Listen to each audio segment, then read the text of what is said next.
I've always been the kind of person who follows the plan. Lists, schedules, measurements down to the eighth of an inch. That's my world.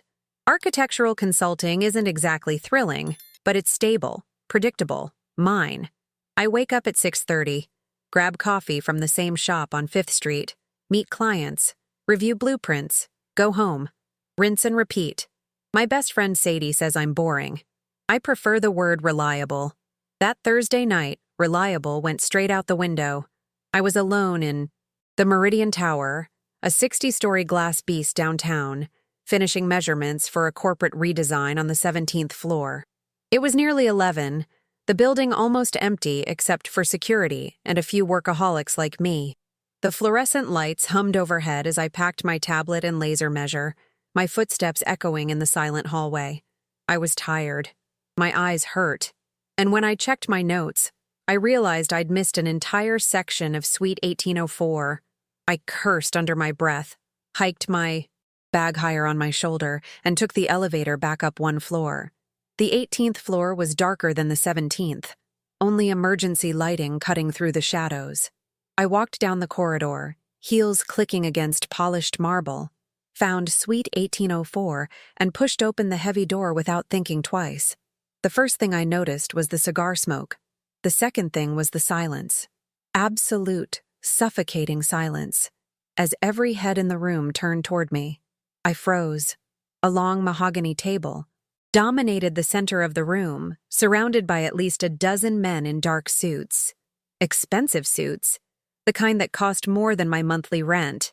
They stared at me like I'd just walked into a funeral, faces hard and unreadable.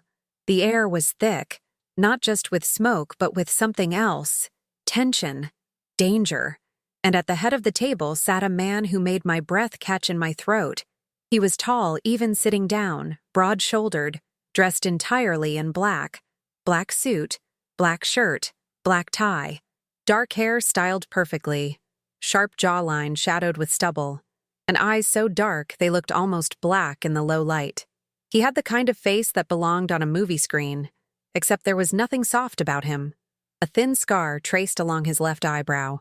His hands rested on the table, and I noticed a heavy silver ring on his right hand. Some kind of crest I couldn't make out. Those eyes locked onto mine, and I felt the weight of his attention like a physical thing. For one horrible second, my heart stopped. Then my brain kicked in, cataloging everything.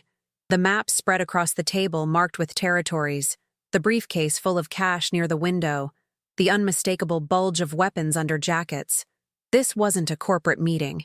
This was something else entirely. I should have panicked. Should have stammered an apology and run. But I've never been good at showing fear, even when I feel it screaming through my veins. So instead, I took a breath, met the dark-eyed man's, gazed directly and said, "Wrong room. Sorry." My voice came out steady, calm, like I interrupted dangerous meetings every day. I started to back toward the door, but the man at the head of the table raised one hand slightly. Just a small gesture, but every person in that room went absolutely still. He studied me. I studied him back, refusing to look away even though every instinct told me to run. Then he spoke, his voice low and deliberate, with the faintest trace of an accent I couldn't place. "Everyone out." The men exchanged glances. One of them, broad and bald with a scar across his neck, started to protest. "Boss, everyone out." Darker this time, edged with something that made the hairs on my arms stand up. Then his eyes never left mine as he added, "She stays." My stomach dropped. The men stood immediately, moving with military precision. They filed past me, and I caught glimpses of hard faces, suspicious glares. One guy who looked at me like I was already dead, the bald one, was last, pausing at the door. "Dante, you sure about this?" "Close the door, Luca." Luca, the bald man, shot me one more warning look before pulling the door shut behind him. The click of the lock echoed like a gunshot, and then I was alone with the most dangerous-looking man I'd ever seen. Dante. He stood slowly, and I realized he was even taller than I'd thought. Easily 6'3", built like someone who knew how to use his body as a weapon. He moved around the table with the fluid grace of a predator, each step deliberate, measured. I forced myself not to back up. "Who are you?" he asked, stopping about 10 feet away, hands sliding into his pockets. The gesture should have looked casual. It didn't. "Maya Chen. I'm an architectural consultant working on the 17th floor." I got turned around, thought this was an empty conference room. Like I said, wrong room. You make a habit of walking into places you don't belong. You make a habit of having secret meetings in public. Buildings? The corner of his mouth twitched. Not quite a smile. "Careful. I'm not trying to be difficult. I'm telling the truth. Check my credentials if you don't believe me." I pulled out my tablet, unlocked it, and held it up so he could see the blueprints on the screen, my company ID in the corner. "Chen and Associates. I've been here since 6 doing measurements. I needed to check suite 1804 on 17. I'm on 18 by mistake." He moved closer, taking the tablet from my hands. His fingers brushed mine, warm, deliberate, and electricity shot up my arm. He studied the screen, dark eyes scanning every detail, then handed it back. "You're either very brave or very stupid," he said quietly. "I prefer practical. I made a mistake. Let me leave, and we can both forget this happened. You saw too much.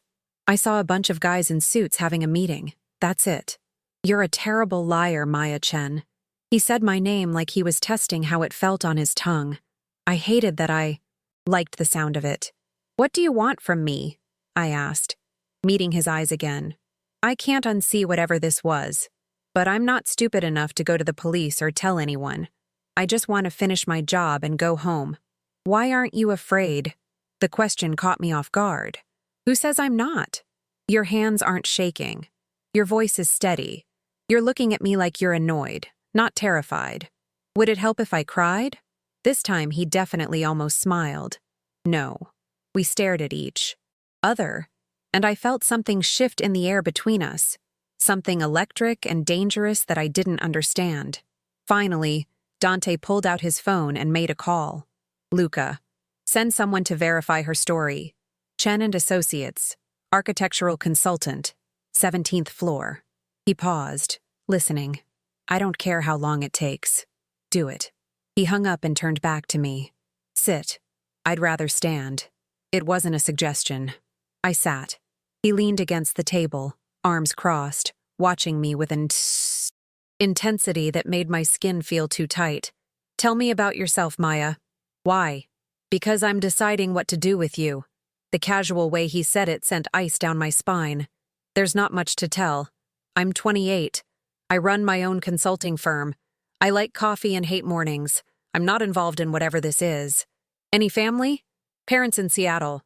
We're not close." "Friends?" "Why does that matter?" "Answer the question." "One best friend. Sadie, she's a lawyer." "Boyfriend?" "None of." "Your business." His jaw tightened slightly, and I realized I'd hit something. Before he could respond, his phone buzzed.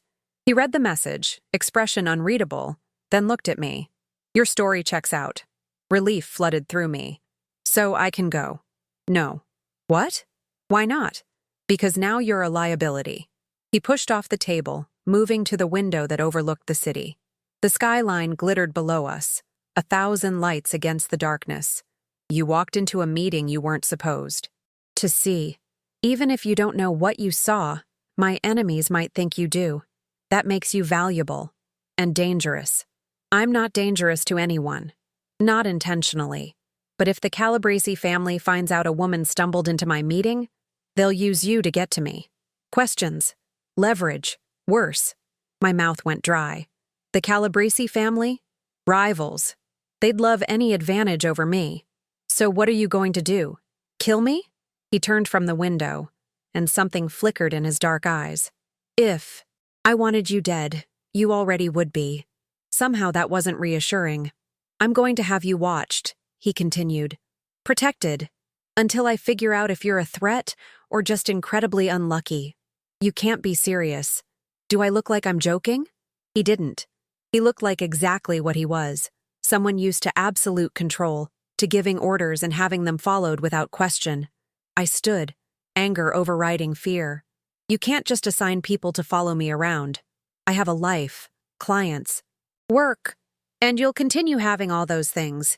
You just won't be alone while doing them. This is insane. This is necessary. He moved closer, and I caught the scent of his cologne. Something expensive and dark, cedar and smoke. I don't expect you to understand my world, Maya, but you're in it now, whether you like it or not. I'm offering protection. The alternative is leaving you undefended, and I don't let civilians get hurt if I can prevent it.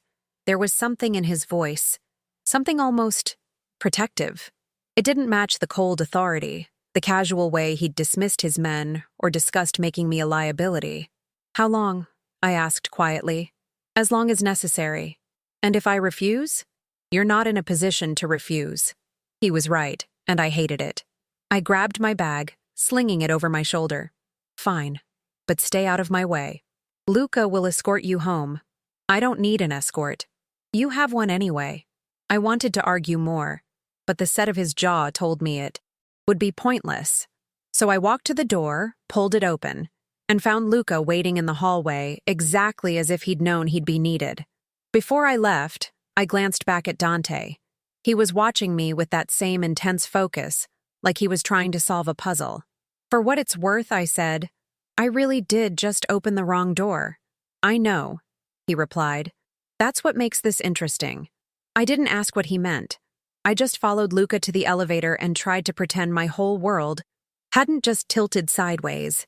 The next 3 days were surreal. True to Dante's word, I was never alone. Black SUVs followed me to client meetings. Men in dark suits sat in the coffee shop where I worked, pretending to read newspapers. When I went grocery shopping, someone was always 2 aisles over. Luca was the most obvious. He didn't even try to be subtle, parking outside my apartment building, following me to yoga class, standing near the door while I had lunch with Sadie. Who's the muscle? Sadie asked on Saturday, nodding toward where Luca waited by the restaurant entrance. Security, I said vaguely. For what? You design office spaces, not nuclear weapons. Client request, new protocol. She didn't believe me. Sadie could smell lies from a mile away, but she let it drop. By Monday, I'd had enough.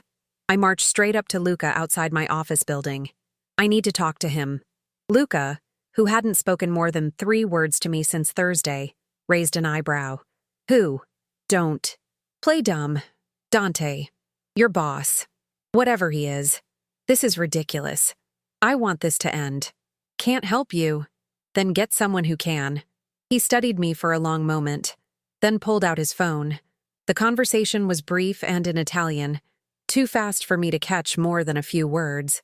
He hung up and nodded toward the SUV. Get in. Where are we going? You wanted to talk to the boss. He'll see you tonight. I have plans. Cancel them. I almost argued, but something in his expression told me this was as good as it was going to get. So I got in the SUV. We drove for 20 minutes, leaving the business district and heading into a part of the city I rarely visited, the warehouse district that had been gentrified into trendy clubs and expensive lofts. Luca pulled up outside a building with no sign, just a sleek black door and a bouncer who nodded when he saw the SUV. Obsidian, Luca said. Boss owns it. He's upstairs. The club was closed, empty except for staff cleaning and restocking. The bar. But even silent, it was impressive. All black leather, crystal chandeliers, floor-to-ceiling windows overlooking the city. The kind of place where drinks cost $50 and memberships were invitation only. Luca led me up a floating staircase to the VIP level, then down a hallway to a door marked private. He knocked once and opened it without waiting for an answer. The office was exactly what I expected. Dark, expensive, powerful. Mahogany furniture, shelves lined with books and, liquor. A massive desk facing windows that showcased the city skyline.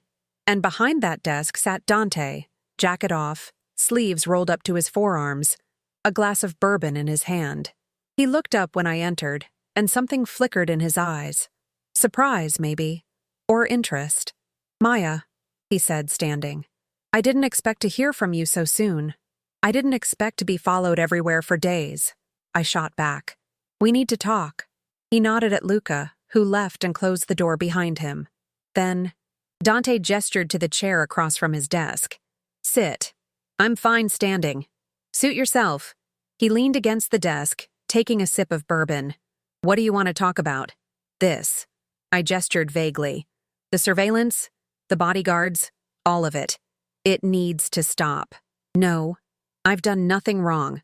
I stumbled into your meeting by accident and you've confirmed my story. There's no reason to keep watching me. There's every reason. I told you. You're a liability until I'm sure you're not a threat. And how long until you're sure? As long as it takes. I wanted to scream. Instead, I took a breath and tried a different approach. Look, I understand you're cautious, but this is affecting my life. My clients are asking questions. My best friend thinks I'm hiding something.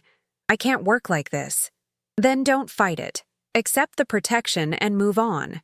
It's not that simple. It is exactly that simple. He set down his glass and crossed his arms. You want this to end? Give me a reason to trust you. I haven't done anything to make you not trust me. You walked into my meeting. By accident. So you say. You verified my story. Stories can be constructed. I stared at him, frustration boiling over. You're impossible. I'm careful. There's a difference. This is insane. I'm not a spy or a rival or whatever you think I might be. I'm just someone who made a mistake. He moved closer, and suddenly the air felt thinner. You want to know what I think, Maya? Enlighten me. I think you're telling the truth. I think you did walk into that meeting by accident. He was close enough now that I could see the flecks of gold in his dark eyes. But I also think you saw something in that room that you shouldn't have. And whether you realize it or not, that knowledge makes you valuable to people who would use you without hesitation. So you're protecting me? Yes, against my will. If necessary. I laughed, but there was no humor in it. You're unbelievable. I'm pragmatic. He reached up, and for a wild second I thought he was going to touch my face, but he just pushed a hand through his hair. I've seen what happens when civilians get caught in my world, Maya. It's not pretty. So yes, I'm watching you, but I'm also keeping you safe. From what? From people like me. The words hung between us, heavy with meaning I didn't fully understand. I should have been terrified, should have run from this man and everything he represented. But standing there in his office, the city glittering behind him, I felt something else entirely. Let me make you a deal, Dante said after a long moment. I have a project that needs an architect. Legitimate, legal, completely above board. Work for me on that project, and I'll have a reason to keep you close that doesn't involve surveillance teams. What kind of project? A hotel conversion. Old building in Midtown, 12 stories, needs complete redesign. You'd have full creative control, generous budget, and access to my resources. And if I say no, then the surveillance continues. It wasn't really a choice, and we both knew it. But at least this way, I'd have some control over the situation. Fine, I said. But I want full autonomy on the design. No interference. Agreed. And I want the surveillance reduced. I don't need 5 guys following me to get coffee. His mouth twitched. I'll assign one person. Luca. Non-negotiable. It was better than nothing. Deal. He held out his hand. And after a moment's hesitation, I took it. His grip was warm, firm, and sent electricity racing up my arm. We held eye contact for a beat too long, and I saw something shift in his expression. You're different, he said quietly. Different how? Most people who meet me are either afraid or trying to use me for something. You're neither. Maybe I'm just too stubborn to know better. This time he did smile. A real one that transformed his face from dangerous to devastating. Maybe. He released my hand, and I immediately missed the warmth. Luca will bring you the property details tomorrow, Dante said, moving back around his desk. We'll schedule a site visit for Wednesday. I'll be there. I turned to leave, but his voice stopped me at the door. Maya? I looked back. For what it's worth, I'm glad you opened that door. I didn't know what to say to that, so I just left. But as Luca drove me home, I couldn't stop thinking about the way Dante had looked at me. Like I was a puzzle he wanted to solve. And the terrifying part? I wanted him to. The hotel was a disaster. Built in the 1920s, it had been abandoned for decades, left to rot in the middle of Midtown like a forgotten monument. But beneath the decay, I could see the bones of something beautiful. Art Deco architecture, soaring ceilings, intricate molding. It's perfect, I murmured, walking through the lobby with my tablet, taking notes and measurements. Dante stood near the entrance, hands in his pockets, watching me work. He'd been mostly silent since we arrived, letting me explore, but I felt his eyes on me constantly. "You see something worth saving?" he asked. "I see something extraordinary." I gestured to the ceiling, where faded murals still showed glimpses of gold and azure. This place was stunning once. It could be again. That's why I hired you. I glanced at him. He was dressed more casually today. Dark jeans, black Henley, leather jacket, but somehow looked just as dangerous as he had in a suit. "Why buy this place?" I asked. "You could build something new, modern, because some things deserve a second chance." There was weight in those words, something personal. But before I could ask, Luca appeared at the entrance. "Boss, Nico's here." Dante's expression hardened. "Tell him I'm busy. He says it's urgent." A muscle in Dante's jaw ticked. He turned to me. "I'll be back. Don't go upstairs alone. The structure isn't stable." Then he was gone, moving with Luca toward a black sports car parked outside. I should have listened, should have waited, but I've never been good at following orders. I made my way carefully up the main staircase, testing each step before putting my full weight on it. The second floor was in worse shape than the first. Water damage, collapsed ceilings, holes in the floor. But the windows were intact, and when I looked out over the city, I could imagine what this view would look like restored. I was sketching ideas on my tablet when I heard footsteps behind me. I turned, expecting Dante. Instead, I found a younger man, late 20s, dark hair similar to Dante's, but longer, wilder. Same build, same sharp features, but where Dante's eyes were controlled and calculating, this man's were reckless. "You must be the architect," he said, leaning against the doorframe with a smirk that didn't reach his eyes. "And you must be Nico. Dante told you about me? Luca mentioned you." I'm sure he did. He moved into the room, circling me. Slowly. "So you're the woman who walked into my brother's meeting. It was an accident." "Sure it was." He stopped in front of me, too close. "You know what I think? I think you knew exactly what you were doing. Think whatever you want. I don't care." His smirk widened. "I like you. You've got spine. But you should be careful, sweetheart. My brother doesn't let people into his world lightly. And once you're in, you don't get out. Is there a point to this? Just friendly advice. Dante may seem controlled, civilized even. But underneath?" He leaned in, voice dropping. "He's a monster, just like the rest of us." "Nico." We both turned. Dante stood in the doorway, and the temperature in the room seemed to drop 10 degrees. "I told you I was busy," Dante said, voice dangerously quiet. "I wanted to meet your new pet project." "Get out." Nico held up his hands in mock surrender. "Easy, brother. I'm going." He winked at me. "Nice meeting you, Maya." He brushed past Dante, and I heard his footsteps echoing down the stairs. Dante's eyes found mine. "Did he touch you?" "No, just talked." "What did he say?" "That you're a monster." Something flickered across his face. Pain, maybe, or resignation. He's not wrong. I'll be the judge of that. Thank you so much for staying with us. If you're still here, comment the word shadow, so I know you've made it to this point of the story. He moved closer, and I realized we were alone in this ruined building, surrounded by shadows and dust, and the fading light from the windows. "You should stay away from Nico," Dante said. "He's complicated. He's your brother. That doesn't make him safe. And you are." "No." He said it without hesitation. "But I won't hurt you." "How can you be sure?" "Because hurting you would hurt me." The confession hung between us, raw and unexpected. I should have backed away, should have maintained professional distance. Instead, I asked, "Why?" "I don't know." He reached up, fingertips brushing my cheek so lightly I almost thought I'd imagined it. But from the moment you walked into that meeting, looked at me without fear, I've been trying to figure you out. Maybe there's nothing to figure out. Maybe I'm just ordinary. There's nothing ordinary about you, Maya. My heart was racing. This is a bad idea. Probably. You're dangerous. Definitely.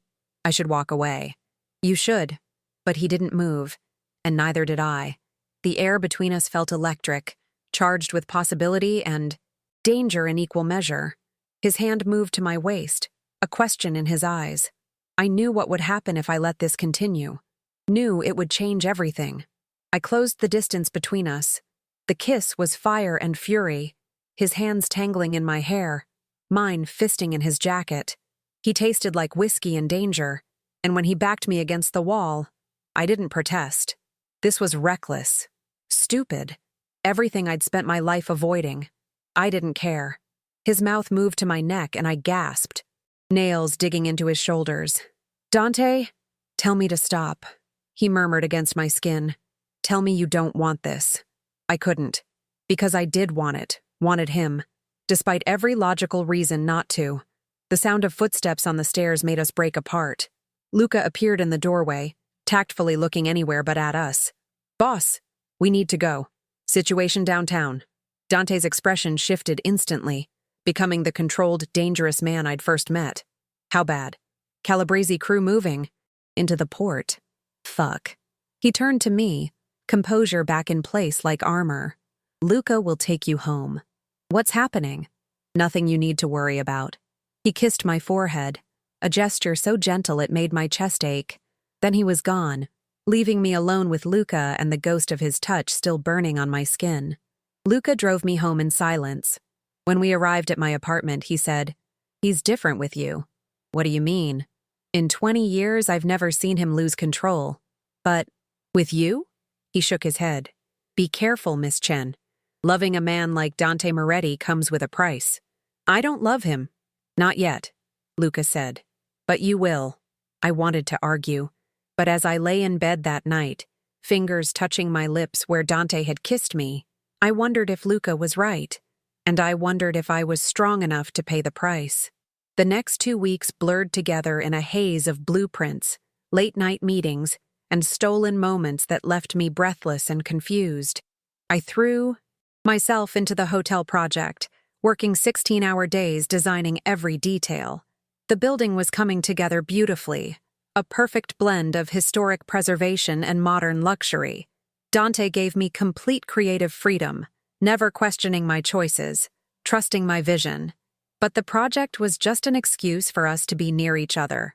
Our meetings always started professionally, reviewing budgets, discussing timelines, going over contractor bids, and they always ended the same way, tangled, together in his office, on the couch in the hotel's restored penthouse suite, once against the floor-to-ceiling windows overlooking the city. We never talked about what we were doing, never labeled it, but I felt myself falling deeper with every conversation, every touch, every time he looked at me like I was the only thing in his world that mattered. He showed me pieces of himself he kept hidden from everyone else, told me about growing up in Brooklyn, watching his father build an empire only to have it stolen by betrayal. How Dante had been 19 when his father was murdered, forced to become a man overnight, to fight for territory and respect and survival. I never wanted this life, he said one night, lying beside me in the penthouse, city lights painting shadows across his bare chest. But it chose me anyway. You could walk away, I whispered. No, I couldn't. He turned his head to look at me. When you're responsible for hundreds of people, their families, their livelihoods, you don't get to walk away. The moment I leave, someone else takes over, someone worse. So you're the lesser evil? I'm the devil who keeps other devils at bay. I traced the scar above his eyebrow. How'd you get this? Nico. We were kids, fighting over something stupid. He threw a bottle. Didn't mean to actually hit me. His jaw tightened. He's always been reckless. Too angry, too impulsive. My father knew it, tried to train it out of him. But after Dad died, Nico got worse. He wants power but doesn't want the responsibility that comes with it. You don't trust him. I love him. But no, I don't trust him. I understood that. Loving someone despite knowing they could hurt you. I was doing the same thing with Dante. The dangerous part wasn't the life he led or the violence that shadowed his world. It was how easily I'd adapted to it, how natural it felt to be part of his universe. Sadie noticed the changes. "You're different," she said over lunch, studying me, with lawyer-sharp eyes. "Secretive. You cancel plans, disappear for days, and when you are around, you're distracted. I'm working on a big project. Is that all?" I hesitated. I wanted to tell her everything. About Dante, about the world I'd stumbled into, about how I was falling in love with a man whose hands weren't clean. But how could I explain something I barely understood myself? "There's someone," I admitted carefully. Her eyes lit up. "Finally. Who is he? How'd you meet?" "It's complicated." "Complicated how?" "He's not exactly conventional. Maya, the last guy you dated was an accountant who owned 3 cats. Anyone's an upgrade." She leaned forward, excited. "Tell me everything." "I can't. Not yet. Just trust me, okay?" Her excitement faded into concern. "Is he married?" "No. Dangerous." I couldn't lie to her. "Yes, Maya. I know how it sounds, but I'm being careful. Careful and dangerous don't usually go together." She was right, but I was already too far, gone to care. That night, I met Dante at Obsidian after hours. He'd called me at 10, voice tight with something I couldn't name, asking me to come. I found him in his office, staring out the window with a glass of whiskey in his hand. He'd loosened his tie, jacket discarded on the chair, and there was blood on his knuckles. "What happened?" I asked, moving to him. "Business." "Dante, I don't want to talk about it." He turned to me, and the look in his eyes made my breath catch. "I just needed to see you." I took his hand, examining the split skin. "You're hurt." "It's nothing." "It's not nothing." I led him to the couch, grabbed the first aid kit I knew he kept in the desk drawer, and started cleaning the blood away. He watched me work in silence, jaw tight. "You don't have to take care of me," he said quietly. "I want to." "Why?" I met his eyes. "Because despite everything, despite knowing what you are and what you do, I care about you." Something shifted in his expression, vulnerability breaking through the armor. "You shouldn't." "Probably not. But I do." He pulled me into his lap, forehead resting against mine. "I'm trying to keep you separate from this, Maya, from the darkness. But it's getting harder." "Then stop trying." I cupped his face, forcing him to look at me. "I'm not asking you to be someone you're not. I'm choosing this. Choosing you. You don't know what you're saying." "I do. I'm choosing you, Dante. All of you. The good, the bad, the dangerous parts you think will scare me away." His kiss was desperate, claiming, full of everything he couldn't say out loud. And when he carried me to the couch, when he made love to me with a tenderness that contradicted everything he was supposed to be, I knew there was no going back. I was in love with a monster. And the terrifying part? I didn't want to change him. The trouble started 3 weeks later. I was at the hotel site, reviewing contractor work on the 6th floor, when Nico showed up unannounced. "He's not here," I said without looking up from my tablet. "I'm not here for Dante." He leaned against the doorframe, watching me with that reckless smirk. "I'm here for you." Warning bells went off in my head. "What do you want, Nico?" "To warn you. Things are about to get messy, and you're too close to the blast radius." "What are you talking about?" "The Calabrese family. They're pushing into our territory, and Dante's planning something big. When it goes down, anyone connected to him becomes a target." He moved closer. "You should leave. Get out of the city before you get hurt." "I'm not going anywhere." "You're smarter than this, Maya. You've seen enough to know how this ends. Dante can handle it." "Can he?" Nico's smile turned cold. "My brother thinks he's invincible, that his control makes him untouchable. But everyone has weaknesses. And you?" He gestured at me. "You're his. He would never. He would do anything to protect you, which makes you the perfect leverage." Ice flooded my veins. "Are you threatening me?" "I'm warning you. There's a difference." He headed for the door, then paused. For what it's worth, I actually like you. You're the first person who's ever made Dante human. But that humanity? It's going to get you both killed. He left, and I stood there, heart racing. I called Dante immediately. He answered on the first ring. Nico came to see me, I said without preamble. Silence. Then, what did he say? I told him. Everything. When I finished, I heard him exhale slowly. I'm sending Luca to bring you to the penthouse. Pack a bag. You're staying with me until this is over. Dante, this isn't negotiable, Maya. If Nico knows you're a vulnerability, the Calabrese family knows too. I'm not taking chances. Part of me wanted to argue, but the fear in Nico's voice had been real. Okay, I said quietly. I'll keep you safe. I promise. I know. That night, I moved into Dante's penthouse, a sprawling space on the top floor of a building he owned downtown. It was beautiful in a severe way. Floor-to-ceiling windows, minimal furniture, everything in blacks and grays. Like him, it was controlled, powerful, slightly cold. But when he came home at midnight, exhausted and blood-stained again, he held me like I was the only warmth in his world. I'm sorry, he murmured against my hair. I never wanted this for you. I chose this, remember? I should have pushed you away. You tried. I'm stubborn. He pulled back to look at me, brushing hair from my face. I'm going to end this. Calabrese, Nico's recklessness, all of it. And then what? Then maybe we can have something normal, something good. I don't need normal. I need you. His kiss was soft, reverent, full of promises we both knew might be impossible to keep. Over the next week, the tension escalated. Dante was gone more than he was home, coming back late with shadows under his eyes. I saw less of him, but felt his presence. Everywhere. In the guards outside the penthouse, the locked-down security, the way Luca never left my side when I went anywhere. I finished the hotel designs, threw myself into coordinating with contractors, anything to stay busy and not think about the danger circling closer. Then came the night of the gala. The hotel's grand opening was my idea, a way to showcase the restoration and Dante's legitimate business ventures. The guest list was exclusive. City officials, business leaders, society. Elite. It was supposed to prove Dante wasn't just the king of the underworld, but a businessman rebuilding the city.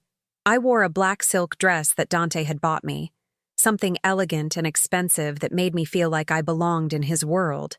He wore a tuxedo, devastatingly handsome, with that controlled power radiating from every movement.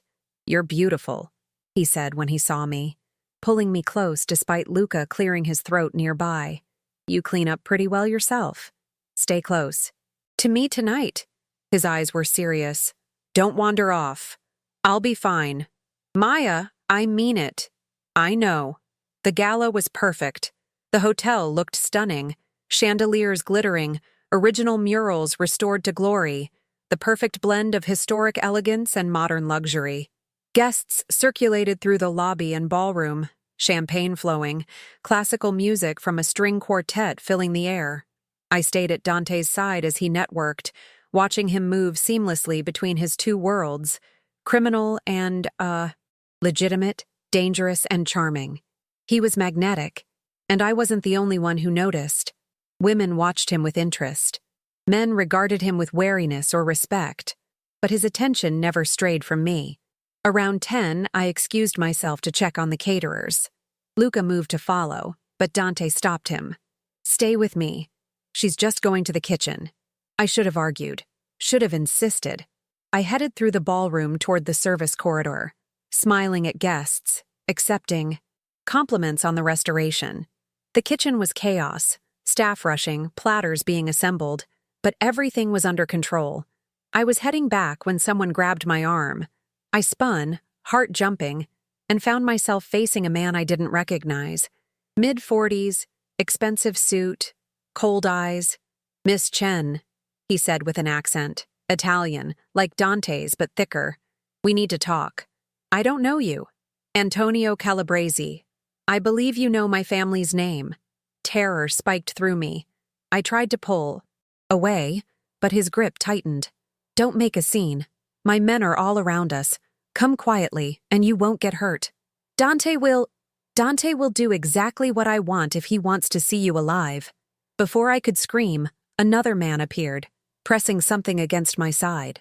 A gun. Walk, Antonio ordered. I had no choice.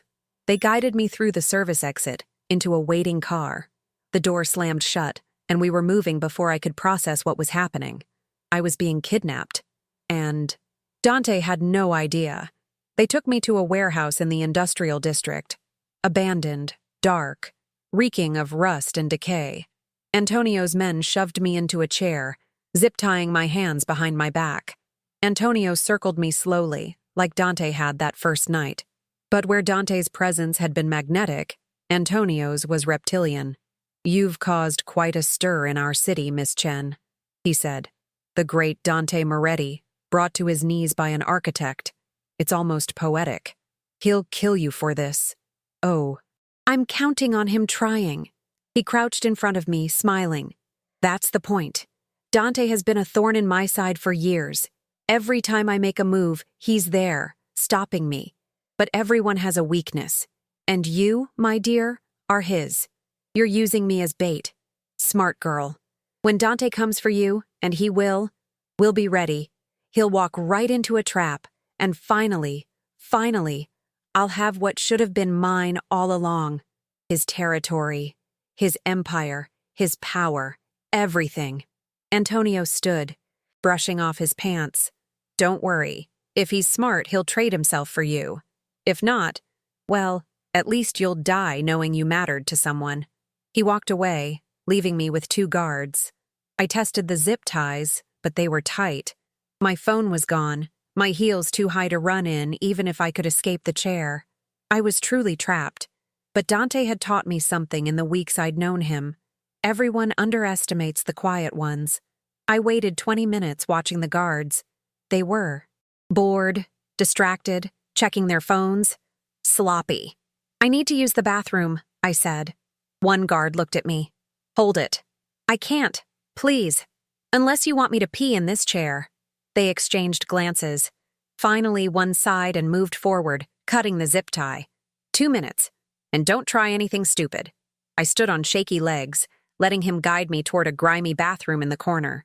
Inside, I locked the door and looked around frantically. High window, too small to fit through. Rusty. Pipes. Broken mirror. I grabbed a shard of broken mirror, wrapped toilet paper around one end to protect my hand, and tucked it into my dress.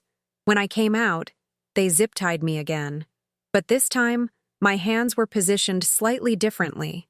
I could reach the mirror shard if I needed to. All I had to do was wait. An hour passed. Then 2. I was starting to lose hope when I heard it. Gunfire. Distant, but unmistakable. The guards jumped to attention, drawing weapons. More gunfire. Closer now. Shouting. The sounds of a battle. Dante had found me. The warehouse doors exploded inward. Dante's men poured through, guns blazing, and Antonio's guards returned fire. It was chaos. Muzzle flashes, the smell of gunpowder, bodies hitting the ground. I worked frantically at the zip tie with the mirror shard, cutting into the plastic. Pain lanced through my wrist where I nicked myself, but I kept going. The tie snapped. I rolled off the chair just as a bullet tore through where my head had been. One of Antonio's men was advancing on me, gun raised. I grabbed the chair and swung it with everything I had. It connected with his face, and he went down hard. Then Dante was there, moving through the chaos like an avenging angel, brutal and efficient. He killed Antonio's guard with a single shot, then turned to me, eyes wild. "Maya, I'm okay." He grabbed my face, checking for injuries, blood on his hands staining my skin. "Did they hurt you?" "No, I'm fine." Relief crashed across his features. Then his expression hardened. "Where's Antonio?" "I don't know. He left." A gunshot rang out, and Dante shoved me behind him. Antonio stood near the back exit, gun raised. "Touching reunion," he sneered. "But it ends here, Moretti." Dante raised his own gun. "You made a mistake taking her." "I made a mistake underestimating your stupidity. You walked right into my trap." "Did I?"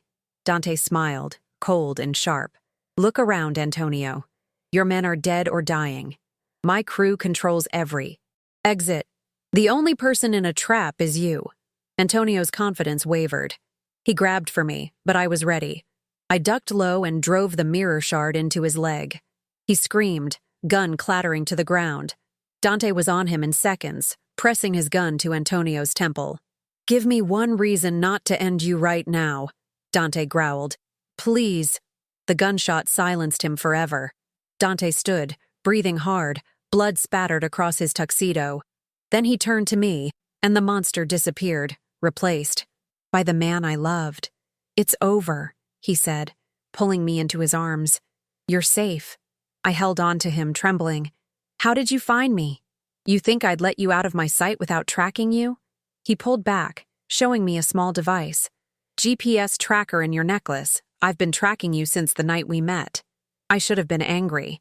Instead, I laughed, half hysterical, half relieved. That's incredibly invasive. That's me being paranoid. And it saved your life. He wasn't wrong. Luca appeared, surveying the carnage. Clean? Clean, Dante confirmed. Get the crew out. I'll handle the rest. As Luca organized the retreat, Dante turned back to me. I'm sorry, Maya. This is exactly what I was trying to prevent. It's not your fault. It is. My enemies, my life, my choices, they all led here. And my choice to stay with you, I said firmly. I knew what I was getting into. Did you? Because this is what loving me means. Danger, violence, looking over your shoulder. I can't give you normal. I don't want normal. I want you. I cupped his face, forcing him to look at me. All of you, the darkness included, because you're worth it.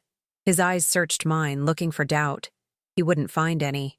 I love you, I said, the words falling out before I could stop them. He kissed me then, hard and desperate, tasting like smoke and copper and promises. I love you too, he murmured against my lips. God help us both, but I love you. The aftermath took weeks to settle. Antonio's death created a power vacuum that Dante quickly filled, consolidating territory and sending a message to anyone else who might think to challenge him.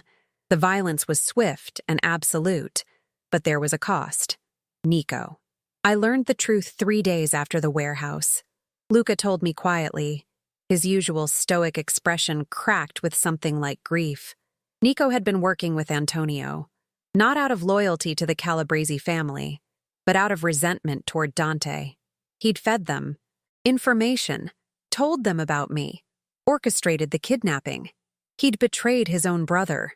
When Dante confronted him, Nico didn't deny it, just smiled that reckless smile and said he was tired of living in Dante's shadow. Dante didn't kill him, but he exiled him, stripped him of protection and resources, and sent him away with a warning never to return. He's my brother, Dante said that night, voice hollow. I should have seen it coming. He made his choice, and I made mine. Family is supposed to mean something, but I chose you over him. You chose survival. He was going to get you killed. Maybe, but it doesn't make it hurt less. I held him while he grieved, understanding that some wounds never fully heal. 2 months later, the hotel officially opened to the public. It was everything I'd envisioned. Elegant, modern, a perfect marriage of past and present. The media called it a triumph. My company got offers for a dozen new projects. Dante's reputation in legitimate circles solidified. We celebrated on the rooftop terrace, just the two of us, champagne and the city glittering below. You did this, Dante said, pulling me close. You took something broken and made it beautiful. We did it together. No, you saw potential where I only saw ruin. He turned me to face him, serious now. You do the same thing for me. Make me believe I could be more than what I am. You are more. You've always been more. Stay with me, he said suddenly. Not because you're trapped, or because it's dangerous to leave. Stay because you want to. I'm not going anywhere, I promised. You're stuck with me. Good. He kissed me softly. Because I'm going to marry you someday. Is that a proposal? It's a warning. Give me time to do it properly, and I'll give you a ring and a future.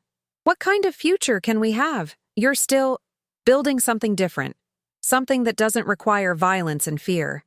It'll take time, but I'm going to make a world where you can.